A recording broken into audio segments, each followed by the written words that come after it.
জয় গুরু সবাইকে। আমি আজকের ভিডিওতে আরেকটি বিষয় তুলে ধরতে চাই। আমি আগের ভিডিওতে আলোচনা করেছিলাম বাঙালিদের সম্পর্কে কিঞ্চিত পরিমাণ আলোচনা আগে করা হয়েছে। তো এবারের আলোচনা আমার এটাই, যেহেতু আমরা সনাতন ধর্ম অবলম্বী, আমাদের সনাতনীদের বিভিন্ন রকমের পূজা আশ্রা যাগযজ্ঞের অনুষ্ঠান করার একটা প্রথা আছে, সাধন ভজনের একটি পথ নিদর্শন। তো সেক্ষেত্রে আজকালকার যুগে দেখা যায়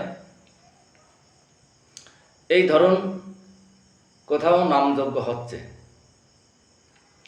তো নামযজ্ঞ আসরে যে সমস্ত ভক্তবৃন্দ থাকেন উপস্থিত নাম শ্রবণ করার জন্যে, কিন্তু কিছু কিছু ব্যক্তিরা আছেন সেই সমস্ত ক্ষেত্রেও যে কোনো প্রকারের বাধা সৃষ্টি করার চেষ্টা, যেমনটা আমি তুলে ধরতে চাচ্ছি।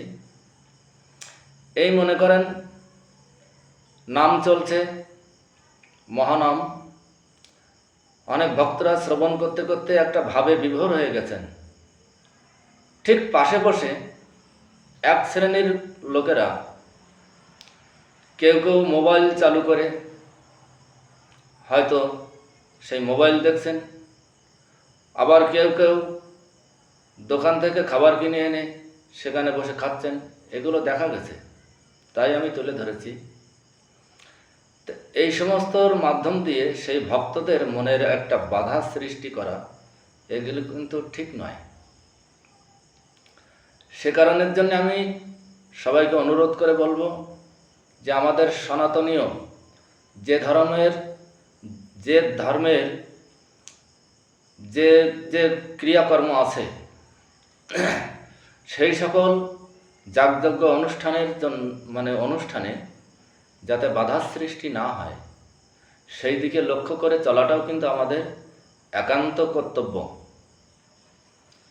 আমি অনুরোধ করি সবাইকে যে সকলেই আমাদের ধর্ম দিকে লক্ষ্য রেখে চলবেন, তাতে আমাদের মঙ্গল হবে। তো যাই হোক, আজকের ভিডিও এখানেই সমাপ্ত। সবাই ভালো থাকবেন, সুন্দর থাকবেন, সুস্থ থাকবেন, এই কামনা আমি মহামায়া শ্রীমদ রক্ষা কালিকার শ্রীচরণ পাদপদ্মে কামনা করি। জয় গুরু।